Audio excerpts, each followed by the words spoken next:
I'm Julie Saunders. I'm Jan Wilson. Julie and I both have experience as school librarians, and we've worked together as district library leaders.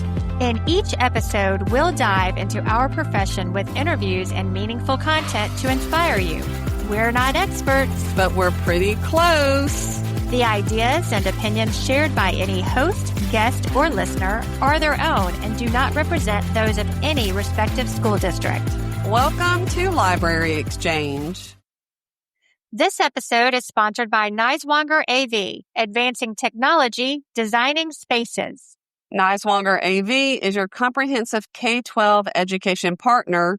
With 50 years of expertise, Niswonger AV delivers innovative technology and strategic furniture solutions that transform learning environments. Why choose Niswonger AV? Cutting-edge AV technology, intelligent furniture design, a consultant-driven approach, and family-owned commitment to excellence. Advancing technology and learning spaces with old-fashioned personal service, because your library deserves more. Julie, it's not only time to record a new episode. In our part of the world, this is also the first day of a new school year. The good thing about a new school year is that you get to start over. All the things that you wanted to do better, you now have the opportunity to do that. We've talked about how we would like to see school librarians focus on their instructional role. I think I'm about to hear one of your quotes. Oh, yes, but it's actually, Julie, one that I hear from you. Leaders always start with the end in mind. Yep. So as school librarians, if our end is to work with a new teacher or attend grade level or content area meetings, we have to get started by making a plan. Couldn't agree with you more.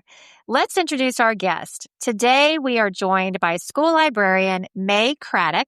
Mae works in a unique school that focuses on experimental education for grades 6 through 12. Mae is a frequent contributor. Like when I looked you up, Mae, it took up 2 pages of articles. You're a frequent contributor to School Library Journal, and she's starting her 26th year as an educator this year. Yay. So welcome to Library Exchange, Mae. Thank you so much, Janice. Julie, it's so fun to be on this podcast. Great. Before we get started, can you tell us about the Community Lab School, the number of students, staff, demographics, and any details to provide our listeners with some context? Sure. I am at Community Lab School. We are a experimental education school in Charlottesville, Virginia. We are a regular public school, so we have all the same rules and tests and everything else as everybody else does.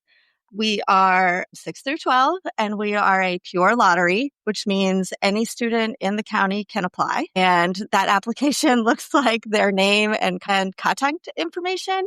So we really don't know anything about them until they get there. There's 200 students in grades 6 through 12, and we have 2 project teams and an IB program. So in grades 6 through 8, it's multi-age. So they are all grouped together. There's 100 of them, and they are in flexible groups all the time. They might work with some kids one day, a different group of kids another day. So there's not really like classes or rosters as you would normally think of them. So this is a true lottery system where there are no requirements for academics or attendance. It is really just random. Yep, that's right. Wow. There's no requirements for attendance except residents in Albemarle County. And we do provide transportation, so they do get picked up at their regular bus stops and everything. So, Mae, can you explain, and you kind of touched base on it a little bit, can you explain what it means to be a community lab school with interdisciplinary teams? Sure. 6 through 8 has an interdisciplinary team, and then 9-10 has an interdisciplinary team. And that is a group of 6 teachers on both sides. And we all have different content areas. So we have an English teacher, a social studies teacher, a science teacher, an art teacher, a special education teacher, and me. And that's our instructional team. And we make projects for the students that weave all of those discipline areas together. We definitely want to hear about some of those projects. But first, I want to ask you, it's great to hear that you're part of that team because school librarians are teachers. We are. To be a good fit for this type of school environment, what work styles or characteristics are important? You really have to be a team player because there's 6 of you and you're all brilliant, right? So everybody on the team is super, super smart and very, very talented. Making sure that you bring your best to the table, I think, is really helpful. And also sort of a lack of territorialism. You can't be territorial about your stuff because there's 6 of you and you're all really good at your jobs. So making sure that everything you put in front of kids has gone through all 6 of you. So I might make a lesson and then the special ed teacher will go through and put in scaffolding so that it's accessible to everybody. The English teacher may go through and make sure all my grammar is right, which is important. So our special education teacher is amazing. Our social studies teacher is probably the nicest teacher that we have on staff. So she'll go through and make sure that everything really emphasizes that kindness. So even if it's not the content area, everybody has seen the lesson and everybody has edited the lesson. So whatever I've typed out might look completely different by the time the kids see it. So yeah, you can't be like possessive of your stuff. Yeah. The important piece here is that you guys create these projects, these plans, and they have to be able to be implemented at other schools. Yeah, we can't make any programs or changes or run any experiments that can't be replicated at a comprehensive school. This last year, we ran an experiment around reading groups, and we had organized the children in groups by genre so that kids would choose a genre that they really enjoyed. And then they would be in a room with other kids who were reading that same genre. So different books. Fun. Everybody had different books, but they were all reading the same type of content. We decided this spring to sort of flip that around and organize our reading groups by modality. So we had a group that was SSR, right? There was a group that did book club, a group that did read aloud, a group that did controversial issues. So like you had to talk about your book and think about the content and the implications of that book. So we had to make sure that any changes we made in that reading program could be done at a comprehensive school. So nothing that we do can be unique to our circumstance. Did the students choose their modality or did you? Yes. Did you go, okay, great. Wow. It was sort of a little bit of the illusion of choice where we gave them a choice and then like there were 2 or 3 who chose poorly and we like helped them make a better choice. Yes. So what type of information and media literacy lessons do you provide for your middle school and high school students? So for middle school, we really focus on research and source reliability. So making sure that in every project, there is an element of research. So they are finding things, they are learning how AI is not really a search engine. They're learning about how to write prompts or write search queries. They're learning how to sort results into useful and not useful. We spend a lot of time teaching them to make annotated bibliographies because those will save them about a bazillion hours when they get to IB.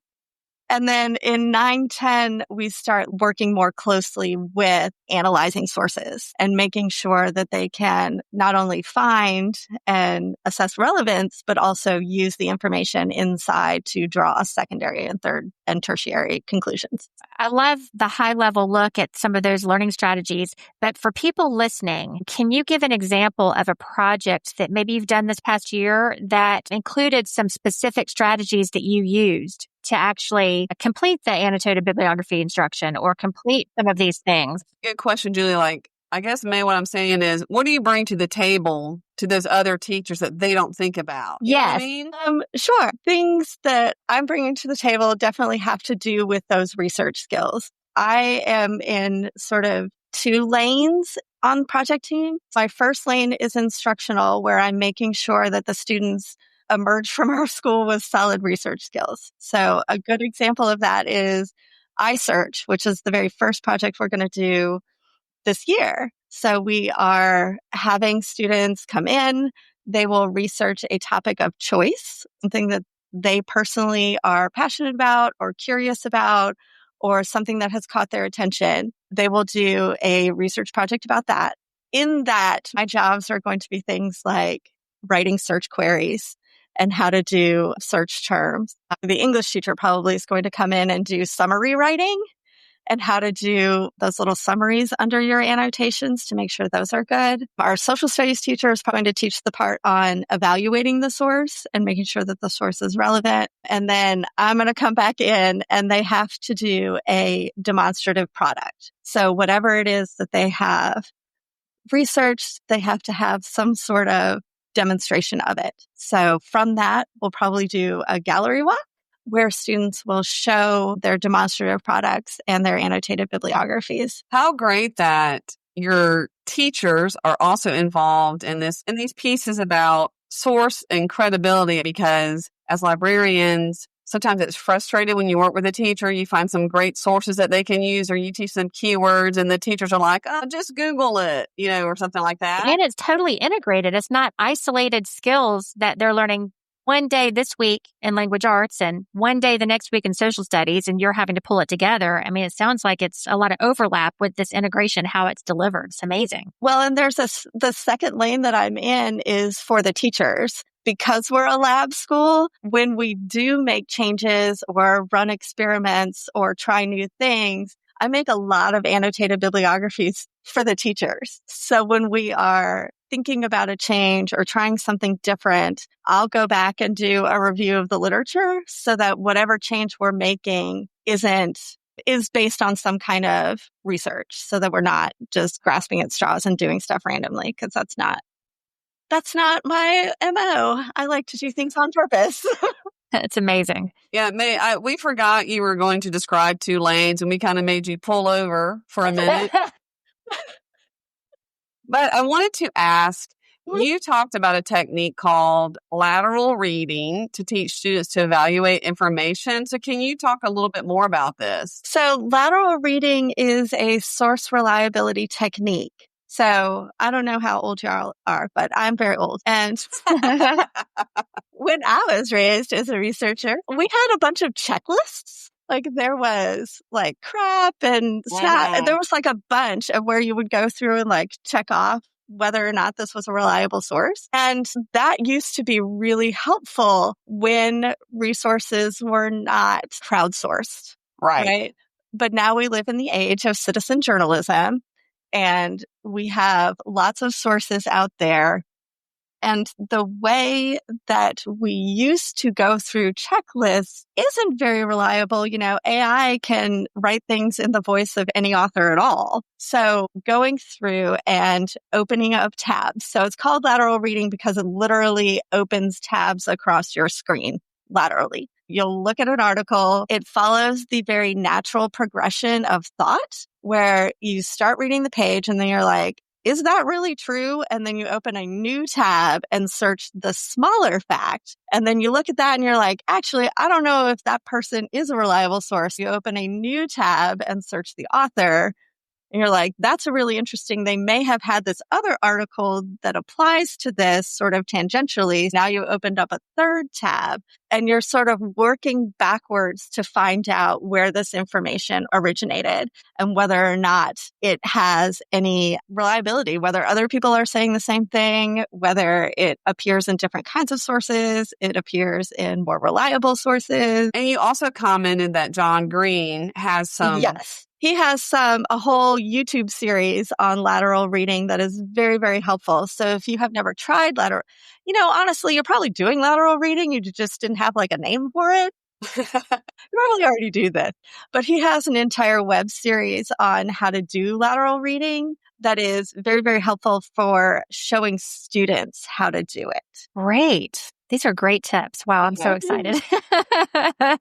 So you do so much that's collaborative with the students, and there's a lot of freedom in that learning experience. I think sometimes the teachers are afraid to allow too much learning freedom or collaboration because of classroom management. What have you noticed about student behavior at your school? We actually have significantly fewer discipline problems than other comprehensive schools. And there's a few reasons for that. We're a community, so we all have to work together. And that collaborative learning model in which you will work in groups sort of period, that's one of the non-negotiables. They need to negotiate personal difficulties. So if they are having conflicts, they sort of have to work them out. We do have a restorative justice model with an amazing, magical counselor where they go in there and I don't know what exactly happens in there, but when they come out, it's so much better.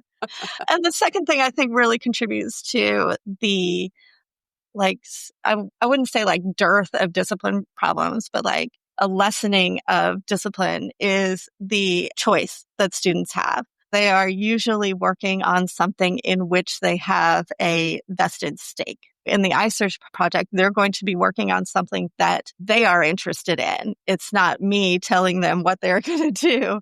It is them telling themselves that this might be really interesting. So they are more engaged in the work because they care about whatever that work is. So that's a life skill for them to be able to work in groups and then resolve conflict. So it's been a while since I looked at this, but that was the number one thing that potential employers are looking for, whether it's post-high school or college, is can you work with others? Can you work in a group? So sidebar question, is there a wait list for teachers who are just waiting and waiting and waiting for people to retire to come and work at your school?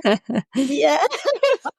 I don't think we ever lack for applicants in hiring. That is actually my principal's superpower. If we talk about people have superpowers, his big superpower is hiring. So he is very, very good at choosing the people who will be best on this team. And it's not always the most decorated or academic that come in. So a good example is our CTE teacher, who is a school member for the Charlottesville city. He actually had a whole different path to becoming a teacher. Did not have tons of degrees and little stars next to his name, but is absolutely a wonderful teacher and a great example for all of the kids. And he is so well respected without any stars. And the number of accolades aren't necessarily a measure of how well you're going to work on this team. Wow, that's great. So such good insight.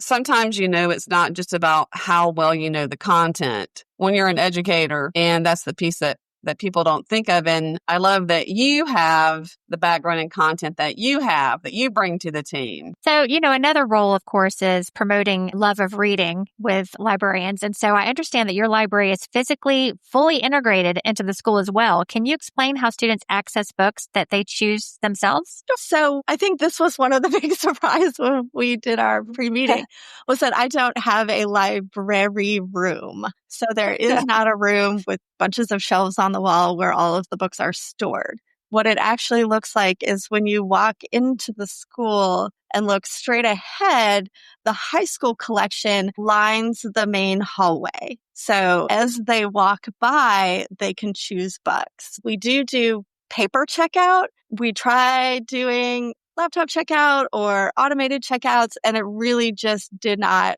work for a variety of reasons. So they really just put down their ID number and then the barcode of the book. And it's very simple for them to do. You have to do what works, right? You just want to get the book into their hands.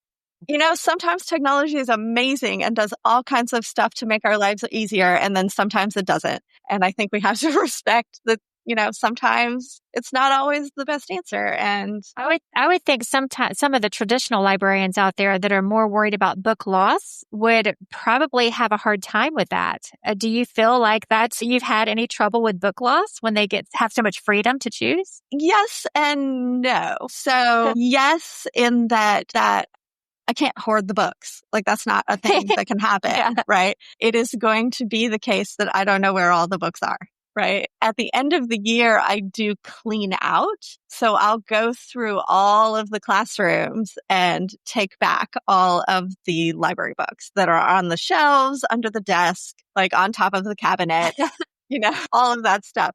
So when we do the clean out at the end of the year, I will go back and just reclaim all of the books. Yep. Well, what I have to say about that, Mae, is the students who are at your school, you have a huge instructional role and you're really modeling that piece of a librarian. Right. So they don't leave your school thinking that all you do is circulate books. Exactly. So that doesn't need to be your focus so much about which books are lost or overdue, because you're so involved with those more important, to me, skills that you're impacting them with. Sure. We do have a library committee, which is a contingent of kids who do reshelving. And also our in-house substitute will reshelve when she has a minute. So it's not me all on my own doing all of the things. So can I just ask a detail? I just have one detail I want to ask. Where do they return the books? I have a little bin that sits next to the shelf that they put it's like a regular library bin like you would have in a library that was in a room. It's just in a hall and not in a room. So fascinating. It's just different. I love it. Yeah, me too. When you showed it to us, I mean, Julie and I like surprises. Yeah. And it's a cool concept. I mean, it's a whole new way of thinking, right? It's great. Yeah. So as we close out, Mae, I do want to thank you for sharing examples of what's possible when librarians are partners in teaching and learning. You have such a positive attitude too. And I love that it's not just a concept at your school. It is what you're doing. And it's inspiring and a reminder of how information and media literacy can be built into every subject when people work together. Yes, collaboration is the key. I really appreciate how today's discussion highlighted the librarian's role as more than just a resource provider. When librarians are included from the very beginning of a project, planning through to implementation, the impact on student learning is profound. Mae, will you remind everyone how they can follow you on social media and your email address, please? Sure. I'm on social media at I am Craddock. And then they can also email me. Email is probably the best way. And it's mae.craddock@gmail.com. Thank you so much for your time today. You are so welcome. Thank you for having me. All right. So, Julie, there is a lot to discuss in this recap. And I started the episode with the quote about leaders begin with the end in mind. Remember? Mm-hmm. I remember. I don't have ESP because we spoke with Mae before we recorded, and I knew that this concept, this model of her school is a shining example of that quote. So we've exchanged ideas. It's time for the recap. Tag your it. So the idea of an interdisciplinary team where the librarian is completely integrated and the planning and implementation of the project-based learning tasks is such a dream. Wow. The question that most educators would have about that comprehensive lab school approach is, can you do this with any child? Uh-huh. And the answer is yes. Her students are a cross-section of a normal public school setting with a high percentage of students who are served with special services. It's such a fulfilling situation where she can integrate information and media literacy skills into every project that the students are required to do. Is this school real? Yes.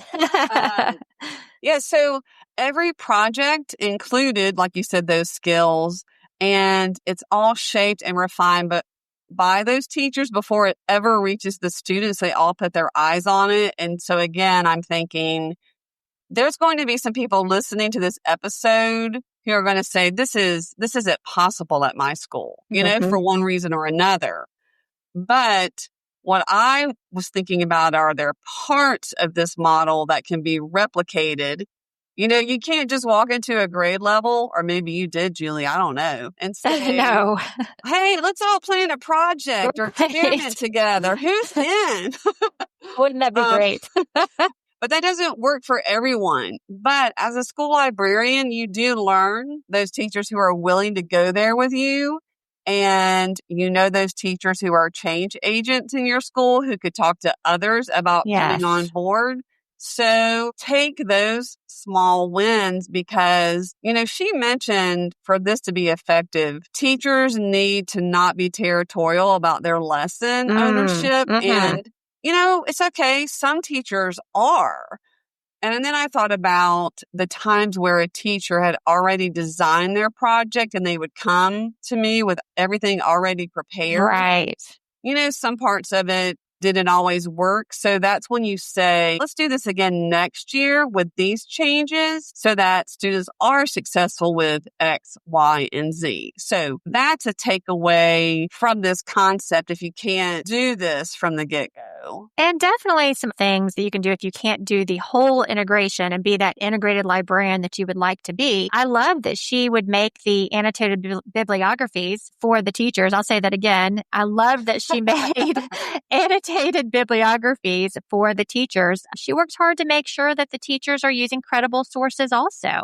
She also provides, and I know that you really liked this part too, she provides a great example of how to use the lateral reading approach. Oh my gosh, yes. By using those tabs across the top of the browser to research laterally, it really is a great tip to help students cross-compare that credibility of the information they're using. That's a great just instructional strategy you can use today. She, again, is not teaching the content, Julie, and that's kind of what we've been talking recently at work about is Mae is not teaching the curriculum of the subject. Right. What she's bringing in are her areas of expertise where all certified librarians can do this. Those pieces to focus on source reliability, searching effectively, and those annotated bibliographies. And I'm glad you mentioned lateral reading because you know what? It does replace those outdated checklist style evaluation methods I used to teach. And in this day and age, how many students already have multiple tabs open anyway? Right. They feel comfortable doing that. Yeah, they're working that way. We all do that. Do you want me to tell you what I did with lateral reading after I recorded? Yeah. So we also talked about how the skills that businesses and companies are looking for. I did my little lateral reading. I had several tabs open from Harvard University, LinkedIn, some other ones. And it is problem solving, teamwork, communication, and curiosity and adaptability. And that's what they're getting from these projects as well. All of those, all of the above. Her school is living proof that when students are engaged, there are fewer discipline issues as well. It's common for educators to be nervous, about allowing too much freedom to explore and collaborate in some situations because of classroom management. Let's just be honest. People don't like to say that out loud, but often that's the reason why. But when students are interactive and collaborative and given a voice and given ownership over their learning, that decreases behavior issues. I wish that we could make this type of school librarianship, a standard for our profession. Yeah. You can take steps to change the way your role is viewed, and embedding librarians in instructional planning leads always to deeper student learning. So her role is very, very instructional, but I have to also mention that concept of having the library books being lined through the hallways. Wow. What an interesting concept. I mean, talk about easy access. I think that it's a real thinking outside of the box way to get books in the hands of kids. And it's a great idea to have the student library committee to reshelve the books when needed. So you guys, if you want to follow Mae, and she spells her name M-A-E, you can follow her on social media at I am Craddock. And her email address is mae.craddock@gmail.com. Make sure to visit our website at www.libraryexchangepodcast.com. You'll find episode notes and links. You can even submit your questions or inspiring stories that may be featured on the podcast. If you're looking for some swag for your library or book-loving friends, visit libraryexchange.etsy.com. That's a lot of URLs, so I'm glad you had to say all of that, Julie. Thanks for joining us. We can't wait to have you back for our next episode of Library Exchange.